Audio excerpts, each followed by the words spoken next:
Hello everyone, welcome back to AG Chem. First of all, I would like to thank you all of you for their support, for their motivation, for their good comments. So चलिए topic पे आते हैं। पिछली बार मैंने पिछले lecture में क्या बताया था, केमिकल इक्विलिब्रियम और इट्स कैरेक्टरिस्टिक्स, रिवर्सिबल और इरिवर्सिबल रिएक्शन के बारे में बताया था, कंसेप्ट ऑफ इक्विलिब्रियम स्टेट के बारे में बताया था, और मैंने आप लोगों को बताया था कि लॉ ऑफ मास एक्शन से हम लोग लॉ ऑफ केमिकल इक्विलिब्रियम को डिराइव करते हैं।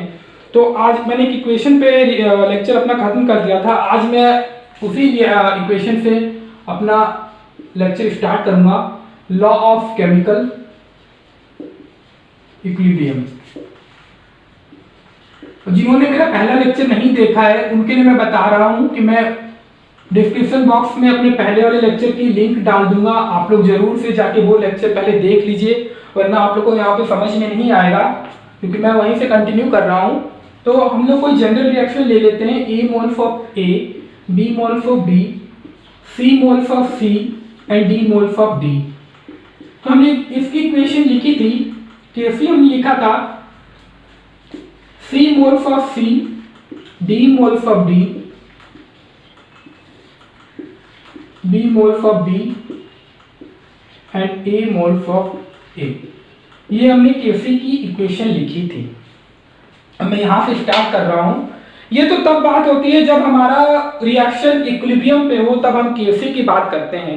सपोज कीजिए हमारा रिएक्शन इक्विलिब्रियम पे ना हो, अगर इक्विलिब्रियम के पहले की बात करें और इक्विलिब्रियम की बाद की बात करें, तो हम यहाँ पे केसी नहीं लिख सकते हैं। ये कंडीशन तभी होती है जब हमारा रिएक्शन इक्विलिब्रियम पे हो। तो हम क्या करते हैं, जब हमारा रिएक्शन इक्विलिब्रियम को अचीव नहीं करता है, तब हम यहाँ पे इसको केसी को क्यूसी से रिप्रेजेंट करते हैं।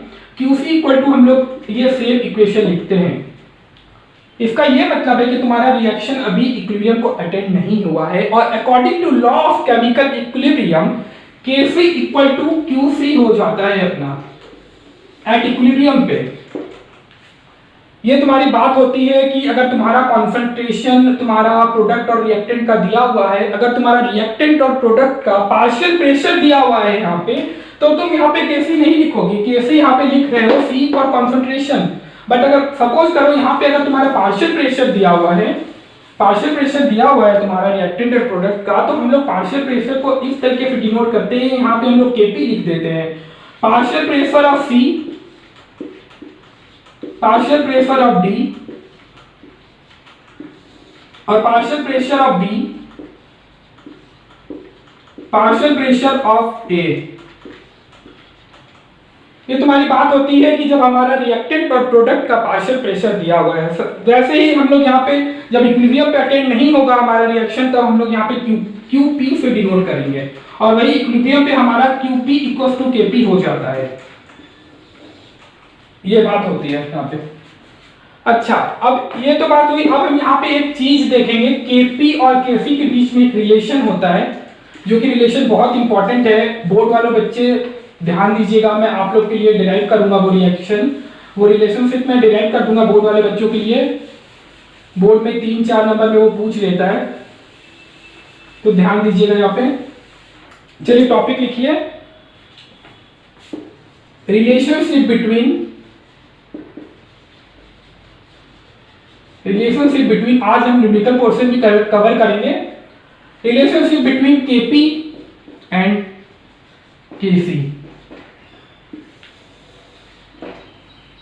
तो इनके बीच में क्या रिलेशन होता है, देखो एकदम बिल्कुल न्यूमेरिकल, जब मैं प्रैक्टिस कराऊंगा इसी के कॉन्सेप्ट का है। और मैं आपको एक चीज बता देता हूँ, डेरिवेशन आप लोग बिल्कुल रटने की कोशिश मत कीजिएगा, बोर्ड वाले बच्चों के लिए मैं बता रहा हूँ। बिल्कुल मैं यहाँ से एकदम बेसिक से स्टार्ट कर रहा हूँ, ध्यान से देखते हुए चलेगा। देखो PV इक्वल्स टू nRT, ये कहां से आया, ये हमारी आइडियल गैस इक्वेशन है। अगर आप लोग को नहीं पता है तो जब ये चैप्टर पढ़ाऊंगा तब मैं आपको बताऊंगा, अभी के लिए आप देख लो, ये आइडियल गैस इक्वेशन है। यहां से हम अपना डेरिवेशन स्टार्ट करते हैं। V को तुम नीचे की तरफ लेके चले जाओ, और ये N/V क्या है, ये कुछ भी नहीं है, ये कॉन्सेंट्रेशन है अपना। कॉन्सेंट्रेशन की डेफिनेशन क्या होती है, number of moles divided by volume, ये वही है। यहां पे तुम लिख सकते हो P equals to CRT। Similarly तुम क्या लिख सकते हो, PA equals to CART। PB equals to CBRT, PC equals to CCRT and PD equals to CDRT। ये तुम लिख सकते हो। अब हमारी इक्वेशन क्या थी केपी की? केपी की इक्वेशन हमारी थी partial pressure of C, partial pressure of D की power D, partial pressure of A की power A, partial pressure of B की पावर बी। अब ये इक्वेशन यहां पे तुम पुट कर सकते हो केपी की इक्वेशन पे। पीसी की वैल्यू क्या है? सीसीआरटी पुट करते हैं, ध्यान दीजिएगा ब्लैक बोर्ड पे।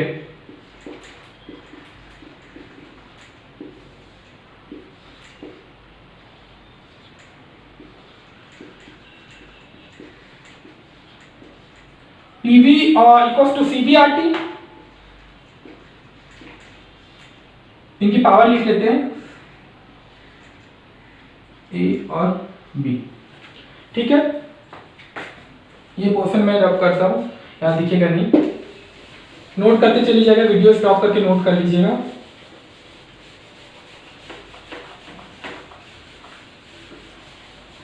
अब यहां पे क्या आरटी तो हमारा कांस्टेंट है, कॉमन है, मतलब आरटी कॉमन है हमारा, तो आरटी को हम बाहर कर सकते हैं। केपी को हम क्या लिख सकते हैं? सी की पावर सी, सी, सी डी की पावर डी, सी ए की पावर ए और सी बी की पावर बी। आरटी को हम लोग कॉमन ले लिए हैं, आरटी को अगर हम कॉमन ले लेते हैं तो सी प्लस डी ये होगा अपना, और ये जब नीचे से जब पावर ऊपर की तरफ जाएगा तो यहाँ पे माइनस साइन आ जाएगा, इस तरीके से ये होगा। और हम लोग केपी को क्या लिख सकते हैं? ये इक्वेशन क्या है याद कीजिए, ये इक्वेशन है तुम्हारी केसी की, केसी और आरटी, और ये क्या स्टोइकोमेट्रिक कोएफिशिएंट है, number of moles of gaseous product minus number of moles of reactant in gaseous phase. तो हम लोग यहां लिख सकते हैं Ng। Ng क्या है यहाँ पे? Number of moles of gaseous product minus number of moles of gaseous reactant, gaseous reactant. तो ये इक्वेशन बहुत इंपॉर्टेंट है, KP equal to KC RT की पावर एनजी। ये बहुत ज्यादा इक्वेशन, बहुत इंपॉर्टेंट इक्वेशन है, इसको आप नोट कर लीजिएगा। अब चलिए न्यूमेरिकल पोर्शन की तरफ बढ़ते हैं। अपना न्यूमेरिकल क्या कहता है कि एक रिएक्शन दी हुई है, एक रिएक्शन दी हुई है, सल्फर डाइऑक्साइड कंबाइन हो रहा है ऑक्सीजन से, यहाँ पे सल्फर डाइऑक्साइड का फॉर्मेशन हो रहा है। If Kp equal to Kc RT की पावर x, या symbol have their usual meaning, मतलब तुम्हारा RT तुम्हारा गैस कांस्टेंट है, T टेम्परेचर है, और Kp तुम्हारा है इक्विलिब्रियम कांस्टेंट जब पार्शियल प्रेशर की बात करते हैं, और इक्विलिब्रियम कांस्टेंट जब तुम्हारा कंसंट्रेशन की बात करते हैं यहाँ पे। तो ये पूछा है वैल्यू ऑफ x कितनी होगी, ये क्वेश्चन तुम्हारा जेईई मेन 2014 में आ चुका है। तो हम लोग अभी एक रिलेशन देखें Kp equal to Kc RT की पावर Ng। तो इन दोनों इक्वेशन को जब हम कंपेयर करते हैं, तो अगर हम कंपेयर करते हैं तो x इक्वल टू क्या Ng है यहाँ पे, x इक्वल टू Ng, मतलब हमें Ng की वैल्यू निकालनी है। Ng हमारा क्या होता है? Number of moles of gaseous product, यहाँ कितने हैं 1, और यहाँ पे टोटल कितने मोल्स है 1, और इसका 1 प्लस 2 1/2 तो 3/2। अब हमें क्या करना है 1 माइनस, यहाँ पे हम लोग करेंगे 1 माइनस 3/2 कितना हो गया अपना -1, तो तुम्हारा ये करेक्ट आंसर है। इतना सिंपल सा क्वेश्चन है, बस एक रिलेशन अगर आप याद करते हो तो आप लोग को इजीली स्कोर कर सकते हो, 4 नंबर इजीली स्कोर कर सकते हो जेईई मेंस में। एक और इसी कंसेप्ट पे क्वेश्चन आया था नीट 2010 में, इसमें 4 रिएक्शन दिए हुए थे, पूछा गया था कि Kp not equal to Kc, कौन सी रिएक्शन में Kp not equal to Kc है। तो आप लोग ये बताइए Kp कब Kc के इक्वल होगा। इसे मैं रब करता हूं, देखने में अगर प्रॉब्लम हो रही है तो आप नोट कर लीजिएगा। Kp कब इक्वल होगा Kc के, जब डेल्टा एम जी की पावर हमारी जीरो हो जाएगी, जब डेल्टा एम जी की पावर हमारी जीरो हो जाएगी तब तुम्हारा Kp इक्वल टू Kc हो जाएगा। Kp इक्वल टू Kc अगर मान लो डेल्टा एम जी की पावर अगर जीरो हो जाती है, सपोज करो, तो किसी की भी पावर जीरो तो 1 होती है ना, तो Kp इक्वल टू Kc यहाँ पर इंटू 1, तो Kp इक्वल टू Kc। मतलब तुम्हें इस रिएक्शन में ये देखना है कि तुम्हारा डेल्टा एम जी किसमें जीरो है, वो तुम्हारा Kp इक्वल टू Kc होगा, और जिसमें इक्वल नहीं होगा वो तुम्हारा आंसर होगा। चलो देखते हैं यहाँ पे कितने मोल्स हैं, यहाँ पे 1 है, यहाँ पे 1 है, 2 और 2 कैंसिल आउट हो गया, डेल्टा एम जी की वैल्यू यहाँ पे जीरो है। वैसे तुम्हारे प्रोडक्ट में कितने मोल्स हैं, 2 मोल्स प्रोडक्ट में है, 2 मोल्स तुम्हारे रिएक्टेंट में है, डेल्टा एम जी तुम्हारा जीरो हो गया। मतलब Kp इक्वल टू Kc इसमें भी है, Kp इक्वल टू Kc इसमें भी है, इसमें भी देखो 2 मोल्स प्रोडक्ट के हैं और 1 + 1 2, तो इसमें भी तुम्हारा Mg तुम्हारा जीरो होगा, तो ये रिएक्शन भी हमारा नहीं होगा। फिर देखो 2 + 3 मतलब 2 यहाँ पे है और यहाँ पे 3 मोल है, तो 2 - 3 = -1, मतलब यहाँ पे Mg की वैल्यू तुम्हारी -1 है, मतलब Kp not equal to Kc ये होगा। एक रिलेशन से तुम्हारे 2 क्वेश्चन बन गए हैं, इसलिए मैं बता रहा हूँ कि रिलेशन बहुत इंपॉर्टेंट है, अच्छे से प्रैक्टिस कर लीजिएगा। बोर्ड वाले बच्चे डेरिवेशन जरूर याद करके चले जाइएगा, समझ के चले जाइएगा, बच्चे रखते हैं डेरिवेशन को, इसलिए बता रहा हूँ। अब एक बहुत छोटा सा टर्म आता है होमोजेनियस इक्विलिब्रियम और हेटेरोजेनियस इक्विलिब्रियम। एक लाइन दे के लिख लीजिएगा आप लोग। अगर कोई हमारा रिएक्टेंट और प्रोडक्ट अगर हमारा सेम फेज में हो, सपोज करें रिएक्टेंट भी हमारा गैसियस फॉर्म में हो और आपका रिएक्टेंट भी और प्रोडक्ट भी दोनों अगर हमारा गैसियस फॉर्म में हो या लिक्विड में हो, तो हम कहते हैं कि हमारा हेटेरोजेनियस इक्विलिब्रियम है। मैं भी एक रिएक्शन लिखता हूं, अगर हमारा रिएक्टेंट और प्रोडक्ट हमारा अलग अलग फेज में हो तो हम कहते हैं कि हमारा जो इक्विलिब्रियम है वो हमारा हेटेरोजेनियस इक्विलिब्रियम है। सपोज कीजिए जैसे हम हैबर्स प्रोसेस ही लिखते हैं फॉर्मेशन ऑफ अमोनिया का, अगर हम ये रिएक्शन लिखते हैं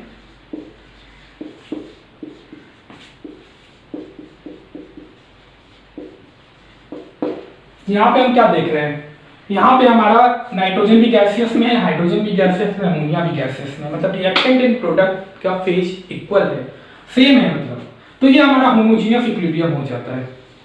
तो होमोजेनियस इक्विलिब्रियम का डेफिनेशन लिख लीजिएगा कि when reactant and product are in same phase, मैं लिखा नहीं रहा हूं, आप लोग लिख लीजिए, when reactant and products are in same phase then it's known as homogeneous equilibrium. Heterogeneous equilibrium का एग्जांपल दे देता हूं, डिकम्पोजिशन ऑफ कैल्शियम कार्बोनेट जब डिकम्पोज होगा आपका कैल्शियम ऑक्साइड का फॉर्मेशन करेगा, कार्बन डाइऑक्साइड का फॉर्मेशन करेगा। देखो ये तो तुम्हारा गैसियस फॉर्म में है और तुम्हारा ये सॉलिड फेज में है, तो ये हमारा हेटेरोजेनियस इक्विलिब्रियम का एग्जांपल हो जाता है, ये तुम्हारा हेटेरोजेनियस इक्विलिब्रियम है। When reactant and products are in different phase, then it's known as homogeneous heterogeneous equilibrium। छोटा सा टॉपिक है, लिख लीजिएगा कहीं पे। अब कुछ रूल्स हैं, जब हम KC जब हम लिखते हैं तो कुछ रूल्स है वो फॉलो करना होता है, तो आइए वो देखते हैं एक-एक करके।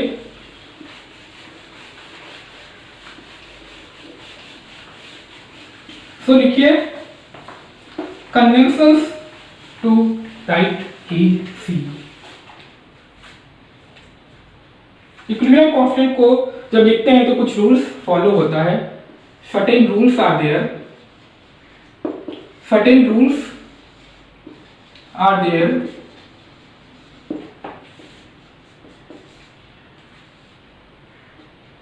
whenever we write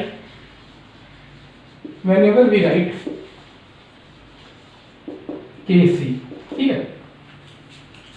तो सबसे पहला रूल आता है कि जब भी हम इक्विलिब्रियम कांस्टेंट लिखते हैं, अगर कोई हमारा रिएक्टेंट या प्रोडक्ट अगर हमारा सॉलिड फेज में हो तो हम लोग वहां पे उसकी कॉन्सेंट्रेशन को कांस्टेंट मान के चलते हैं।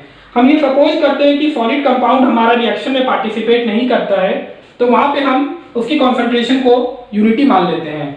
तो the concentration of solid is taken as unity.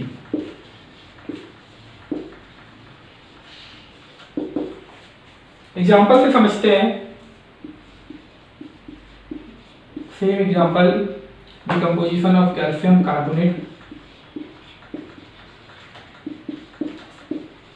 देखो मैं इसलिए पहले ही आपको बताया था कि आप रेड अलर्ट में डाल के लिख लो, इक्वेशन आपको बैलेंस करनी है और आपको फेज भी लिखना है, अभी हमें जरूरत पड़ेगी।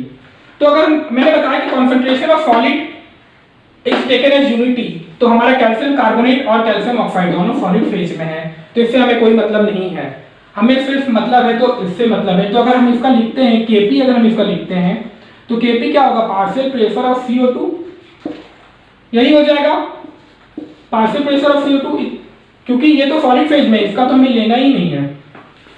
अब दूसरा रूल हमारा कहता है, अगर हमारा सपोज करो अगर तुम्हारा H2O लिक्विड, अगर तुम्हारा इक्विलिब्रियम में है H2O गैस में, यहां पर हम क्या करेंगे कि लिक्विड को हम नहीं लेंगे, लिक्विड की जो कॉन्सेंट्रेशन है वो हम यूनिटी लेते हैं। तो the concentration of pure liquid is taken as unity. जब हम इसका लिखते हैं Kp, तो हम यहाँ पे केवल पार्शियल प्रेशर ऑफ H2O ही लिखते हैं, यहाँ पे हम लिक्विड को नहीं लेते हैं। तो सेकंड पॉइंट में लिख लीजिएगा, the concentration of pure liquid, the concentration of pure liquid is taken as unity.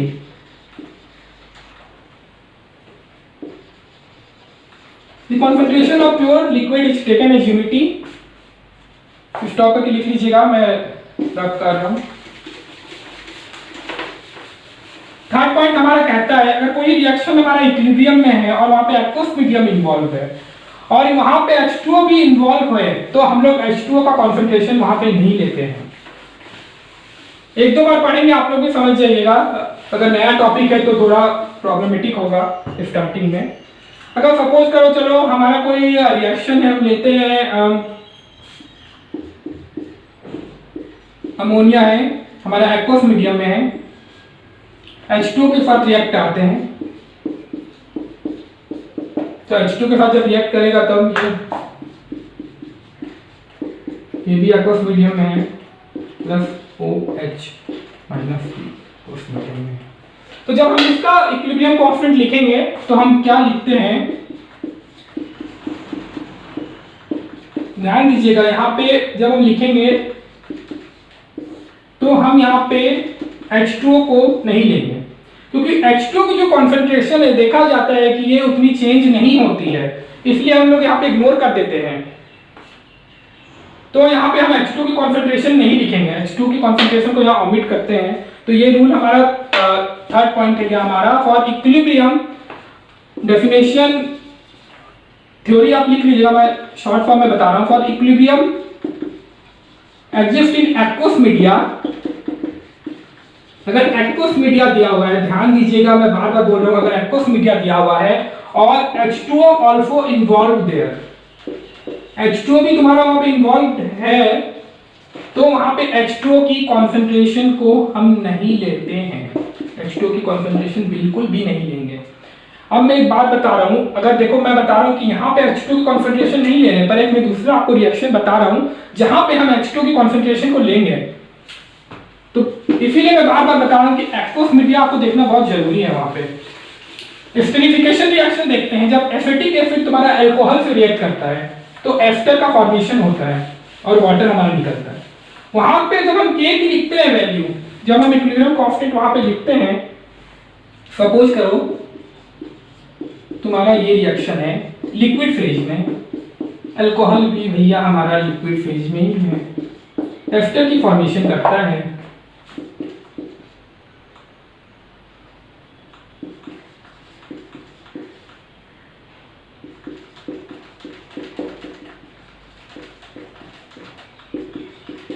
ये भी तुम्हारा लिक्विड फेज में है। तो जब हम यहाँ पे जब लिखते हैं कॉन्सेंट्रेशन, जब हम यहाँ पे लिखेंगे तो हम यहाँ पे क्या करेंगे, यहाँ देखो एक्वस मीडिया इन्वॉल्व नहीं है, सब हमारा लिक्विड में है, यहाँ पे हम H2O को इग्नोर नहीं कर सकते हैं। तो यहाँ पर अगर हम लिखते हैं, अगर हम इक्विलिब्रियम कांस्टेंट लिखते हैं तो हम यहाँ पे इस तरीके से लिखते हैं, H2O को हम यहाँ इन्वॉल्व करते हैं, H2O को हम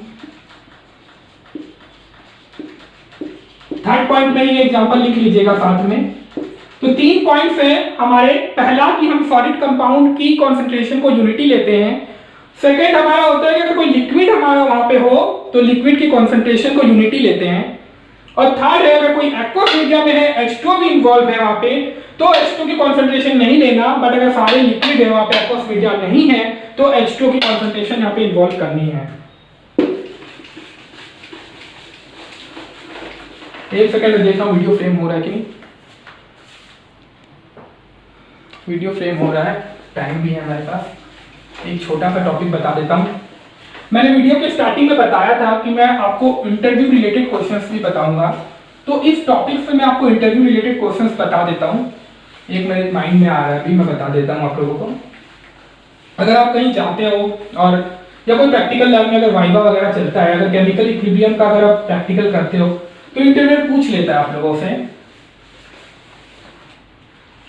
तो इसे आप लोग इंटरव्यू क्वेश्चंस करके लिख लीजिएगा फॉर इंटरव्यू।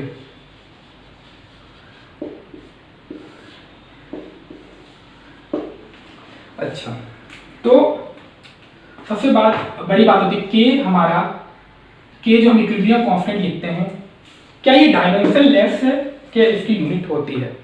तो मैं बता रहा हूं, अगर हम कोई स्कूल में है या कॉलेज में है, स्कूल या कॉलेज में है, कोई पेपर दे रहे हैं, तो वहां पे के की यूनिट होगी, वहां हम के की यूनिट कंसीडर करेंगे।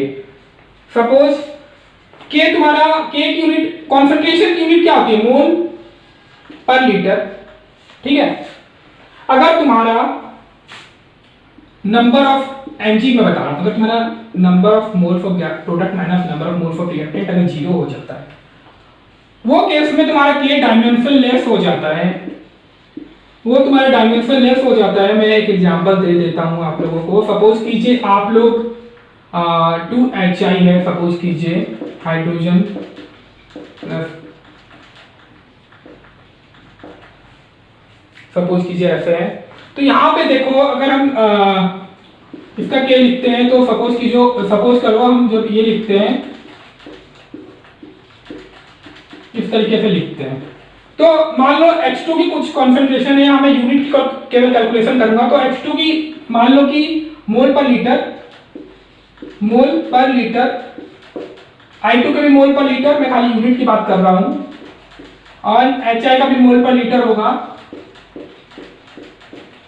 तो देखो मोल इंटू मोल, मोल स्क्वायर, और नीचे मोल स्क्वायर है तो ये कैंसिल आउट हो जाएगा। वैसे ही तुम्हारा लीटर भी है, लीटर ऊपर हो जाएगा, लीटर की पावर -2, और यहाँ पे ये, तो ये भी कैंसिल आउट हो जाएगा। मतलब तुम्हारा अगर देखा जाए तो तुम्हारा के डायमेंशनलेस तो हो गया, बट ये केस तभी एप्लीकेबल है जब डेल्टा एनजी अगर तुम्हारा 0 है। अगर डेल्टा एनजी तुम्हारा अगर 0 नहीं होता है, अगर नॉट इक्वल टू 0 होता है, तो वहां पे हमारा एक फॉर्मूला आता है, फॉर्मूला जनरल फॉर्मूला है, जैसे मोल पर लीटर की पावर एनजी। ये आप लोग लिख लीजिएगा, बहुत इंपॉर्टेंट है। अगर के की यूनिट अगर आपसे पूछी जाए तो आप लोग ये इससे तुरंत डायरेक्ट निकाल सकते हो। सपोज मैं आप लोगों को बताता हूं, मैं कोई एग्जांपल ले लेता हूं, PCl5 ले लेता हूं मैं। इक्वेशन बैलेंस करते रहना, फेज लिखते रहना। यहाँ पे क्या करते हैं, यहाँ पे 2 है, यहाँ पे 1 है, Mg की वैल्यू तुम्हारी 1 है, 2 - 1, मतलब अगर इसका K लिखते हैं हम, तो मोल 1 हो गया, मतलब मोल ये जब ऊपर जाएगा तो माइनस आ जाएगा, ये तुम्हारी हो जाएगी। चलो फॉर्मूले से निकाल के देख लेते हैं कि एक इक्वेशन जल्दी से लिखते हैं, PCl3 Cl2 PCl5। तो जब इसका लिखते हैं तो ऊपर क्या होगा, मोल पर लीटर एंड मोल पर लीटर, एंड नीचे क्या होगा, मोल पर लीटर PCl5 के लिए। तो ये दोनों तो कैंसिल आउट हो गया, बचा क्या हमारा मोल पर लीटर। देखो इससे भी हमारा यही आया, मोल पर लीटर। तो ये फॉर्मूला आप लोग बिल्कुल लिख लीजिए, कहीं पे नोट्स में लिख लीजिए। ये बात होती है जब आप स्कूल में होते हो, कॉलेज में होते हो, तब आपको बताना है कि के की भैया यूनिट होती है जब नंबर ऑफ मोल्स और रिएक्टेंट और प्रोडक्ट जब इक्वल नहीं होंगे तब यूनिट होगी, जब नॉट इक्वल, जब इक्वल हो जाएगी तब तो तुम्हारा डायमेंशनलेस हो ही जाना है। बस इंटरव्यूअर तुम्हें क्या करता है, वो वहां पे फंसा देता है यूनिट बोल के, क्योंकि के हमारा अगर इंटरव्यू में पूछा जाए तो के हमारा डायमेंशन लेस होता है। या तो तुम्हारा मोल इक्वल हो या ना हो, उससे कुछ फर्क नहीं पड़ता वहां पे। तो उसके पीछे का जो बैकग्राउंड है वो मैं आपको बता देता हूँ। के को हम लोग डायमेंशन लेस क्यों बोलते हैं। अगर तुमसे इंटरव्यू में अगर पूछा जाए तो तुम पहले ये भी बताना, अब मैं जो तुम्हें अभी दूसरा बात बता रहा हूँ, अब मैं तुम्हें इंटरव्यू का इंपॉर्टेंट कंसेप्ट बता रहा हूँ। के तुम्हारा डायमेंशन लेस होगा, के की कोई यूनिट नहीं होती है। ये अगर तुमसे पूछा जाए के कब डायमेंशन लेस होगा, इंटरव्यूअर जब अगर पूछता है तो सपोज करो तुम्हारी कॉन्सेंट्रेशन तुम्हारी दी हुई है 2 मोल पर litre.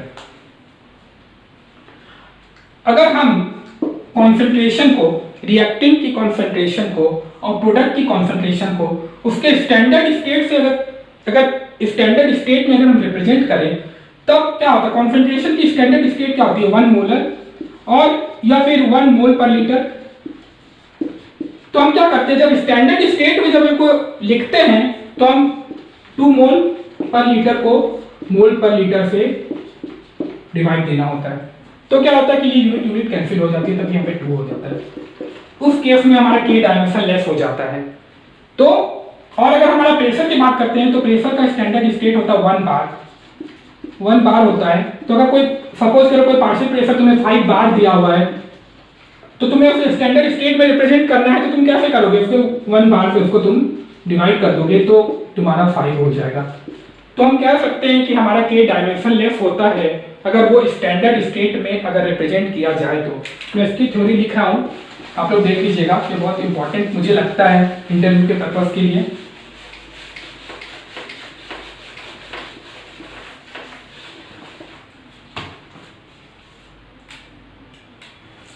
So K equals to dimensionless only when reacting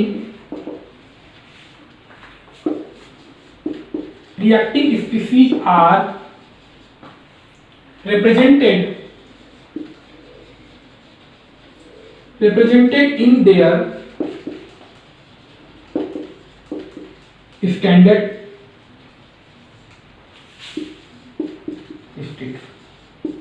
लिख लीजिएगा, ये इंटरव्यू के लिए बहुत इंपॉर्टेंट है।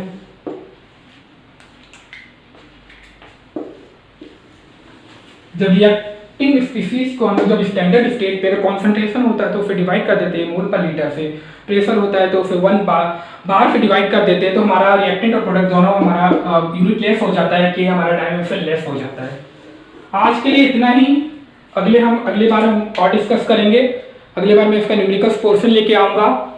एंड जो मैं डिस्क्रिप्शन बॉक्स में लिंक दिया हूँ, जो मेरा पहला वीडियो नहीं देखा वो वहाँ जाके देख लें। और आज के लिए इतना ही काफ़ी है। Thank you for watching my channel. If you like it then subscribe it, share it. Okay.